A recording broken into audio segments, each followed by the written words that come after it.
সম্ভব নয়, তৃণমূলকে দিয়ে আরএসএস কে ঠেকানো সম্ভব নয়। তার কারণ মাথা থেকে নিচ অব্দি যে দল দুর্নীতিতে, মাথা থেকে পা অব্দি যে দল দুর্নীতিতে ডুবে রয়েছে, সে দল পারবে না বিজেপির বিরুদ্ধে লড়াই করতে, সে দল পারবে না আরএসএস এর বিরুদ্ধে লড়াই করতে, সেই দল পারবে না মোদী অমিত শাহর বিরুদ্ধে লড়াই করতে, পারবে না। তার কারণ পরিষ্কার হয়ে যাচ্ছে না বর্তমান সময়।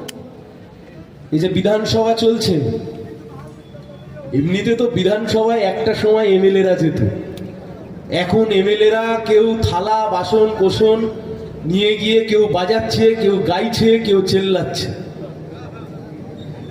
শুভেন্দু অধিকারী ডান দিক থেকে ঢুকে বলছেন ওই চোর, ওই চোর, ওই চোর, মমতা চোর, মমতা চোর, মমতা চোর।